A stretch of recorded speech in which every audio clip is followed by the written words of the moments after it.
So welcome to Taurus season. Welcome to April 29th to May 5th. This is your weekly tarot card reading just for you. All you have to do is take a deep breath, close your eyes, think of a number between 1 and 3. It should be the number that first appears. Don't overthink it. Just trust your gut. All right, if you chose card number 1, we have the 5 of Wands. So the beauty of the 5 of Wands, as you can see with this, there's no blood. These people are fighting, but there's no impact. There's no connection there whatsoever. They're just basically fighting. Even the fact that they're wearing masks, they're also concealing. They don't want to absorb even the sweat and the breath and the air of their competitors. These people are fighting for practice. Like, this is a way of strengthening themselves. That's why it's all one gender as well. Like, it's not something that there's that mix and match. Like, this is just all feminine energy coming together in order to build up their strength. So for this week, recognize that there are some conflicts in your life. There are some challenges in your life. They're not here to hurt you at all. They're here to strengthen you. They're here to remind you of the skills that you have to absorb that, in boxing, where you have to sometimes take the punch, you take the hit, and you just prepare for it. You strengthen yourself and you prepare yourself for that conflict, for that that connection of the impact, right? So this week, all I'm saying is to prepare yourself for impact. The other person is lubed up with you're lubed up with Vaseline. The fights and the conflicts and the connections are going to slide right off of you, but there will still be impact. And the purpose of the conflict that you're having this week is to recognize just how powerfully protected you are, just how much you do have Vaseline on your face, where things can really slide off your back. I was just watching this video of somebody recording their girlfriend who just found out that she was scammed. Like, somebody had stolen her credit card and she was out like $1,500. And her response was, well, they obviously needed it more than me. She canceled her credit card and she just continued living her life. Like, all right, it is what it is. And people were saying, I wish I could get to that level. Like, how do you get to that level of just not caring, of it not being, it is what it is, and you just, cancel it and keep it moving?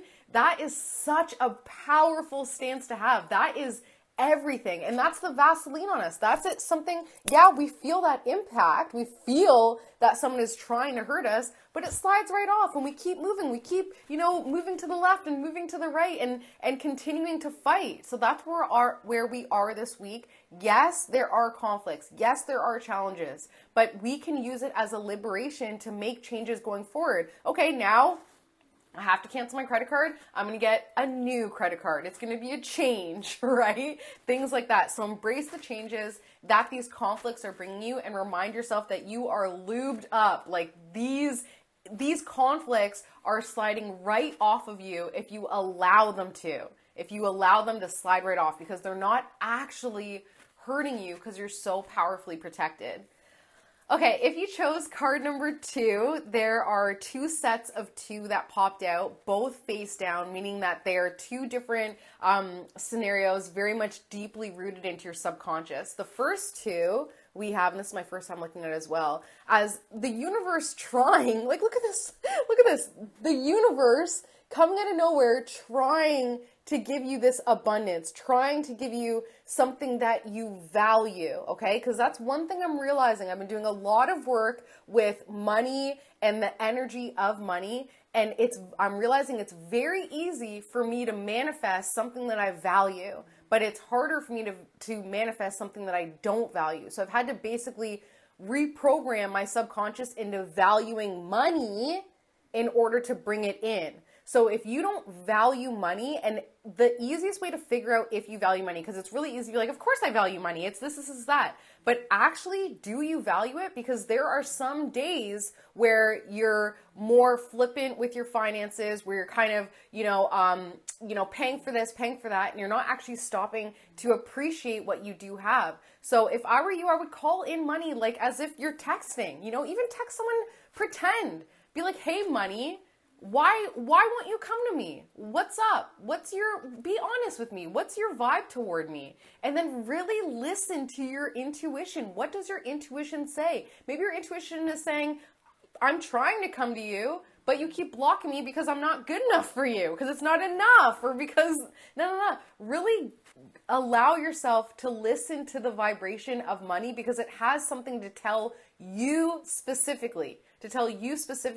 But because your thoughts, you're so powerless over your thinking, and you're so powerless in thinking that you're so powerless, what's happening is money can't come to you, because why would money want to come to someone who feels like they're not worth it, or they don't have the power, the capacity to do it? I found that I was blocking myself to money because money equals work. And I don't want to work right now. I'm tired. I'm burnt out. So I blocked myself from money because I knew that money meant that it was a booking or something that I had to do. Where at the end of the day, I receive money just for existing.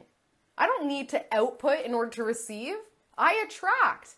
I receive just from the very basis of breathing. Just by waking up, I receive. So why was I putting that condition that the only money I receive was for the work that I have to do? Why would I put that condition? From my very birthright, from the time that I was born, I didn't have to pay to be born. My parents did, but that's not my money. That's not my expense. I was born. It is my birthright to receive abundance. That's what it's been, right? So we need to remind ourselves that money is trying very hard to come to us in the form of something that you value. Look around your room. What do you value? Your room will show you what you value the most. Look at your bedside table. Is it vitamins there? Okay, you value health. Is it your wallet there? You value wealth, right? Is it pictures of your family? That will show you your value system, and then you can shift it and be like, okay, well, if I value, for me, my room is filled with children's artwork, with my kids' artwork. I value their creativity. Okay, how can I then value their creativity in a way that still gives me something, right? How can I switch that to something that gives me value? And it's a reminder to get out there and be creative regardless of how much you get paid. Because at the end of the day, their creativity is not being paid for, but it's giving me so much. It's giving me so much love and motivation. It's worth more than $1. It's worth more than that dollar amount. Knowing that my baby girl's painting that says, "I love mommy," is on my wall. Like, that gives me value more than getting paid. So these are the two things. I know I'm going off, but those are the two things that are deeply in your subconscious. Money trying to get to you, but you feel so powerless that it can't come to you. You're in victim mode. The other two cards are conflict from the past that you still have not moved on from. So really get clear. Why is it that money doesn't want to come to you? It's coming from a conflict in the past. When was a time, I just did this reading for myself because I realized that there was a time back in September that I blocked myself from money because of a conflict that I didn't want to deal with. And it just blows up. Then you got interest, you got blah, blah, blah, blah, blah, late fees, and it just blows up because I didn't want to deal with it. And then money just, boop, right? So go into your subconscious database. How did your parents feel about money? How did they teach you about money? How did your grandparents? Because I realize I'm an air sign, raising an earth sign, just like my grandma was. And my earth sign mom does not have the relationship with money that I do, right? Just like my air sign grandma did have the relationship with money that I do now. So there's other ways to create those generational patterns, right? Look to your grandma. How did your grandma deal with her finances? How did your grandfather deal with their finances? What was money like for them? What's money like for them now?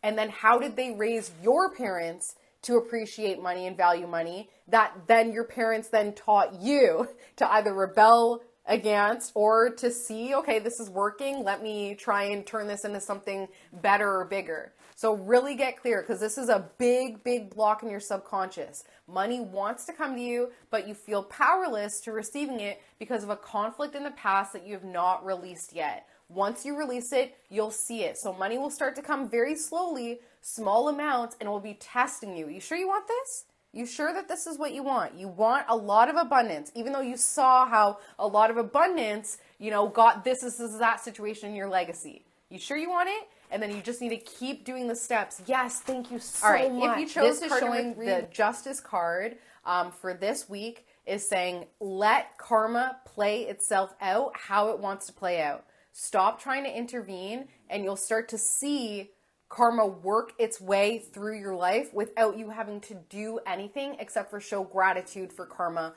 playing out as it should. And as always, if you would like a personalized reading, you can find me on Instagram at Beyond Your Sun Sign, or you can email me directly, beyondyoursunsign@gmail.com. Have an amazing week, and I'll see you next week.